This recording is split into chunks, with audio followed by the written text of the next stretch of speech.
Roughly 10 days ago, a family posted a missing persons report for a mother from New York. Now, relatives revealing she has been found. But it's certainly not the outcome the family was hoping for, as Alisa Goods was found dead. 8 News Now reporter James Schaefer. Our story on Tuesday.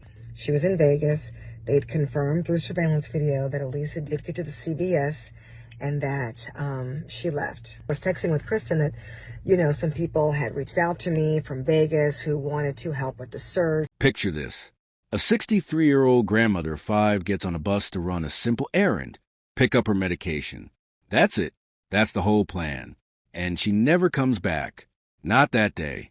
Not the next. Not for 2 weeks. And when her family finally starts hearing from her phone again, it's not her. It's someone asking them for Bitcoin. This is the story of Alisa Goods. And trust me, the deeper you go into this one, the more questions you're going to have. So before we get into it, if you're new here, hit subscribe and tap that bell icon, because Shadow Crime covers real cases as they develop, and you do not want to miss where this one goes.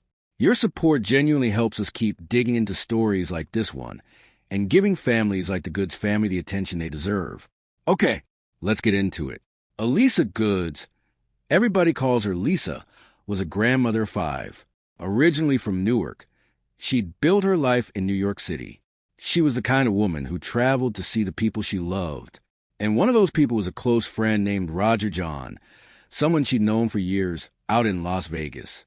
She'd stayed with him before. This wasn't some stranger, some risky trip. This was routine, familiar, safe, or so it seemed. But here's something you need to sit with for a second. Lisa didn't drive. She walked with a limp. She used a cane. And she'd recently had leg surgery. So getting around on her own, especially anywhere far, wasn't easy for her. That detail is going to matter a lot as we go through this. On August 8, 2026, around 1:40 in the afternoon, Lisa left Roger's apartment. She was headed to a CVS not far away to pick up her prescription medication. Simple errand. She'd made this walk before.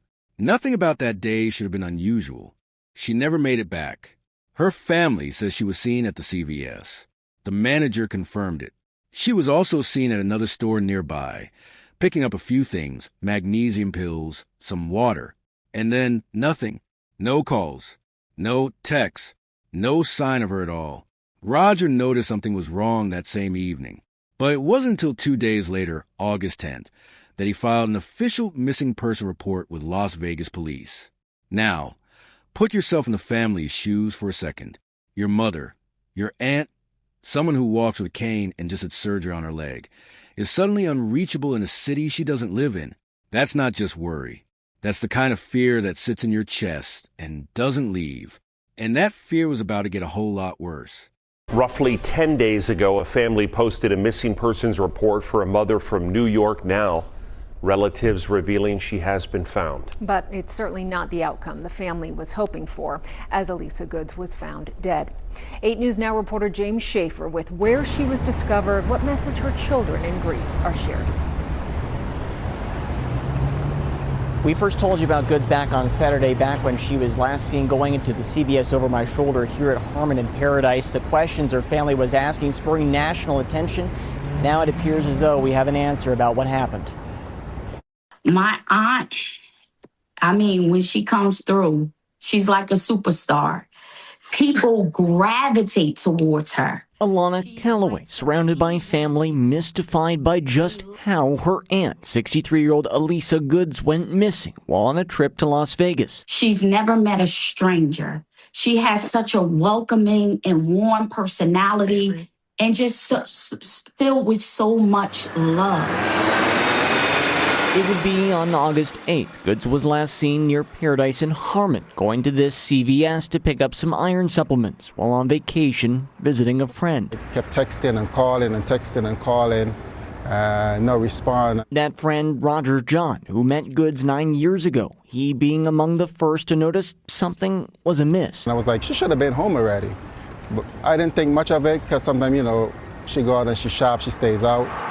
Although posters are still up, the mystery partially solved, as sources tell 8 News Now Goods' body was found Thursday morning at a wash near Harry Reid International Airport. Goods' family confirming her death, In a statement online, "For our family, this is a devastating loss. After the uncertainty and anguish of not knowing where she was, we are now faced with the painful reality of saying goodbye and making arrangements to honor her life and memory." Now, one additional aspect that police provided is about where this body was found. They say that we said wash. It was actually up Paradise near the parking garage at the airport near Terminal 1. There they say that she fell down an embankment into a large drainage area, and it was a spot where you could not see her from the street level. An additional oddity is that her phone sent texts out to other members of the family asking for payment in the form of Bitcoin. We do not have an update from Metro Police about that aspect of the case. Reporting from Harmon and Paradise, James Schaefer, 8 News Now. Thank you, James, for that clarification. Goods memory held by a large family. You can see their stories, each of them shared about this woman, along with a GoFundMe to help pay for burial expenses on our website. 2 days after Roger filed that report, on August 12th, something strange happened. Lisa's phone, which had been completely dead, silent, unreachable, suddenly came back to life, but not in the way anyone was hoping for. Someone started texting from her phone. And at first, you can imagine the family felt this wave of relief. Maybe she's okay. Maybe this is her. But that relief didn't last long because the messages fell off almost immediately. Whoever was texting claimed Lisa's card had stopped working. They said she needed money. And then it shifted into something even stranger. They started asking about Bitcoin. One message actually asked her niece, Alana, if she knew how to send money using Bitcoin on Cash App. Now, if you're watching this thinking, wait, that doesn't sound like a woman who just wants her family to know she's safe, you're on to something. Alana thought the exact same thing. She's sharp. She decided to test whoever was on the other end. She said there was a family emergency and asked them to just call her. Simple request, right? If this is really your aunt, just pick up the phone and call. But the person kept dodging it. Every time. Then Alana tried something else.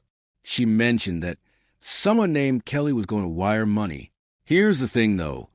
There is no Kelly in this family. Nobody by that name exists anywhere in their circle. And the real Lisa would have caught that instantly. But whoever was texting, they didn't blink. They just went along with it. Around the same time, Lisa's son got a phone call. And on that call, he asked to video chat with whoever was speaking. He wanted to see her face. When he asked where she was, the voice on the other end said, "Home." And then, right as he pushed for an actual address, the call just dropped. Sit with that for a second. A grieving, terrified family, reaching out in every direction they can, and getting answers that almost sound right, but never quite hold up under pressure. Meanwhile, Lisa's daughter Kristen made the trip from New Jersey straight to Las Vegas. She wasn't waiting around for updates. She went to hospitals herself. She went to morgues herself. She needed to see with her own eyes. And still, nothing. No trace of her mother anywhere. Police did get involved, and they classified Lisa as a missing adult. Their take at the time was that there was nothing indicating she was in danger. They believed the calls and texts were the result of something called spoofing, where scammers fake a phone number or identity to trick people. So in their eyes, this looked like a cruel scam layered on top of a missing person case. But here's what nobody could answer. If it really was just a random scammer spoofing her number, how did they even get access to her phone in the first place? So let's debrief on the disappearance of Alisa Goods. You probably have already heard that her body was found yesterday near the Las Vegas airport. And I've been holding off on posting something about this. First, I just wanted to get some more information, some more facts to arm you with. And, it's been a challenge because there's been such, an emotional outpouring for Alisa. So let me tell you what I know. First of all, I was texting with her daughter Kristen yesterday after we did our story on Tuesday. She was in Vegas. They'd confirmed through surveillance video that Alisa did get to the CBS and that she left. I was texting with Kristen that, you know, some people had reached out to me from Vegas who wanted to help with the search, and she was excited about that. She was like, wow, they really going to have the manpower to do it, you know, and she just was very optimistic. That was around noon yesterday. About an hour later, about 1 p.m., that's when we got word at the station that a body had been found, and it was believed to be Alisa Goods, but obviously that's not something we would report without, you know, confirming it with the family. So, and you also have to understand, like, that's not how the family wanted this to turn out. So even though they found out, they weren't gonna, it takes a beat, like they had to process that. So they put out a statement today, you know, announcing her tragic death and thanking everybody for the support. So I reached out to the Las Vegas Police Department. I just heard back from them. This is what they told me around 1:45 a.m. Thursday morning, so Wednesday night into Thursday. Someone called and reported seeing a body in a drainage ditch near Terminal 1 at the Las Vegas airport. And they said they reviewed the surveillance video, and on surveillance video on August 8th, they see Alisa Goods walking along an embankment and then falling and never coming up after falling. So the big question is, what happened in those hours? What's the data in those hours from the CVS to when she's seen on surveillance video by the airport walking on an embankment? If you're familiar with Las Vegas, if you're not, rather, I've been there before, and the airport is really not isolated from the strip. Like, I've literally walked from from the airport to the strip. So you can, you know, feasibly walk from the airport to the strip, but it just doesn't, you know, just leaves questions as to what happened and why she was walking on an embankment. But she was seen on surveillance video, according to the police. And I just emailed them back asking them, so what time was that? Like, what time was she seen on surveillance video walking on this embankment, falling, and then never, ever coming up? You know, being seen on surveillance video coming up. So, but I want to at least get you that while we try to put that timetable together. And the other part is the cell phone. I suspect her cell phone was lost or discarded. I mean, maybe if it was someone found her phone, most likely. They found her phone and started purporting to be her and just trying to get money from the people on the other end. It will likely turn out that they didn't have anything to do with the disappearance, but just knew there was family on the other end of the phone and they were trying to get that Bitcoin. That is just in my experience of covering crime for over 2 decades. But very sad development, very sad debrief today. One question is answered, but it opens the door to a lot of others. And I do know that it's going to take a lot more information for everyone to be satisfied with the information about what happened to her, from the CVS to walking at the airport, falling down an embankment. For nearly 2 weeks, this family lived in that unbearable in-between space, not knowing if their mother, their aunt, their grandmother was alive somewhere and unable to reach them, or if something far worse had happened. Can you imagine that? Waking up every single day not knowing which reality you're living in? The search kept growing. Missing person flyers went up all over the area, and Roger, the friend she'd been staying with, actually helped pass them out himself. That's worth pointing out, because early on, some people close to the family had questions about him. He was the last one to see her, after all, but police looked into it and cleared him. There was nothing connecting him to her disappearance. He wasn't hiding anything. He was just as desperate to find her as everyone else. The case that gets immediate attention. But here's something worth talking about honestly. Advocates pointed out that missing black women, cases just like this one, tend to get far less national coverage than they deserve. And that gap matters because attention saves lives. More eyes, more tips, more chances someone spots something.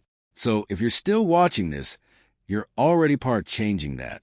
Now here's where the story takes a turn nobody was prepared for.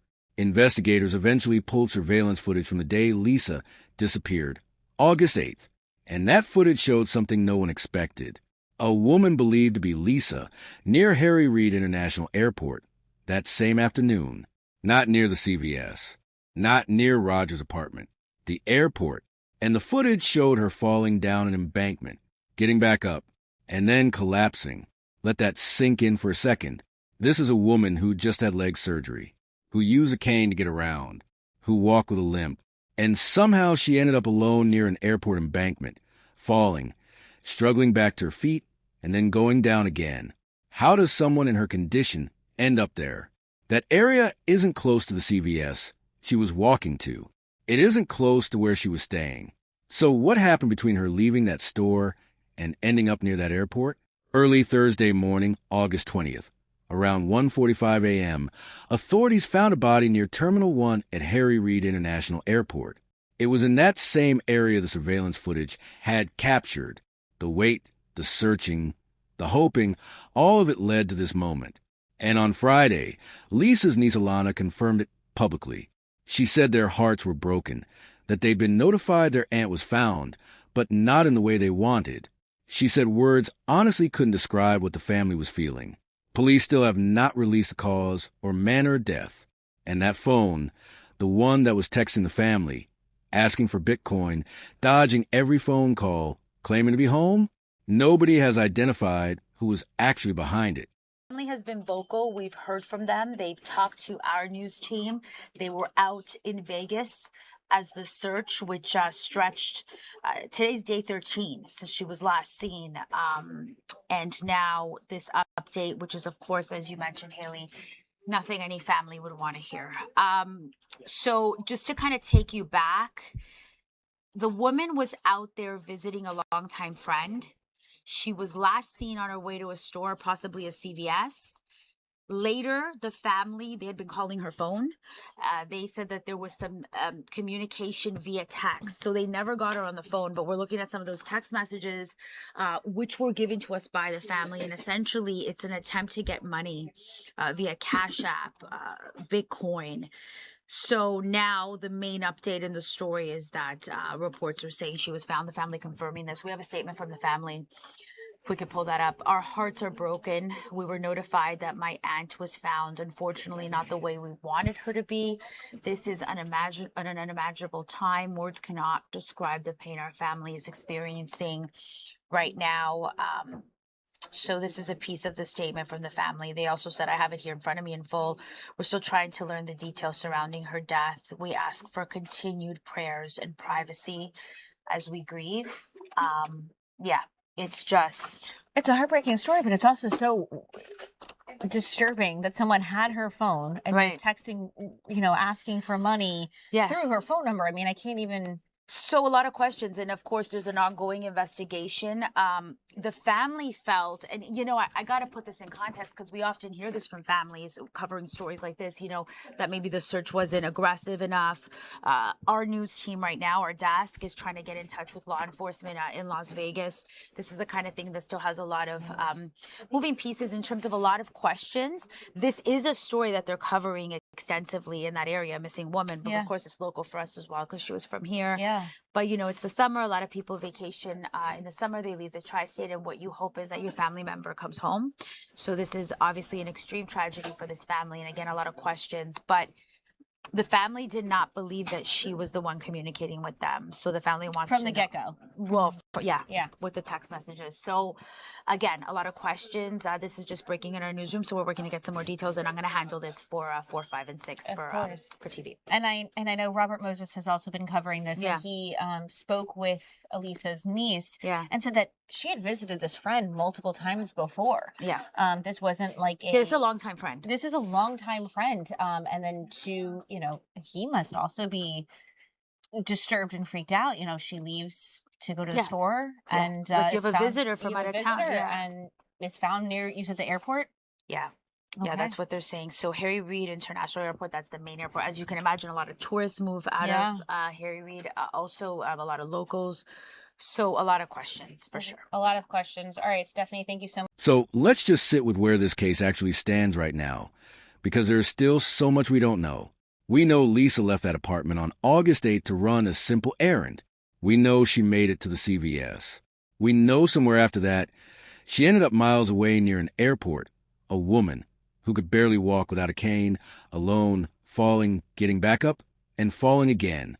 We know her phone came back online days later, but the person using it was not her. And we know that 11 days after she vanished, her body was found in that very same area the footage placed her. But here's what we don't know. We don't know how she got from that CVS to the airport. We don't know why. We don't know who was texting her family, pretending to be her, asking for Bitcoin, dodging phone calls, claiming to be home when she clearly wasn't. We don't know if that person had anything to do with what happened to her, or if it was a completely separate, cruel coincidence layered on top of an already devastating situation. And we still don't know the cause of death. That's a lot of unanswered questions for one case. And I think that's exactly what makes this one sit with people the way it does. So let me ask you something, because I really want to know what you think. Do you believe the person texting her family actually knew what happened to Lisa? Or do you think it's possible someone found her phone completely separate from whatever led to her death and just saw an opportunity to scam a grieving family? Because those are two very different, very disturbing possibilities. And think about this too. A woman who just had leg surgery, who needed a cane to walk short distances, somehow ended up near an airport embankment, far from anywhere she was supposed to be. What has to happen for someone in that condition to end up there alone? Did she get confused? Was she in distress? Or was someone else involved in how she got there? These are the questions investigators still have to answer. And honestly, these are the questions that are going to stay with this case until police release more information. If there's one thing I want you to take away from this, it's that Alisa Goods was a real person, a grandmother of 5, someone's mother, someone's aunt, someone who traveled to see people she cared about. She deserves real answers, not just theories floating around online. We will be back the moment new information comes out on this case, because this story is far from over. If this video kept you engaged, do me a favor. Hit that subscribe button, tap the bell icon so you don't miss the update, and drop a comment below telling me what you think really happened. Your support means everything to this channel. This has been Shadow Crime. Stay safe out there.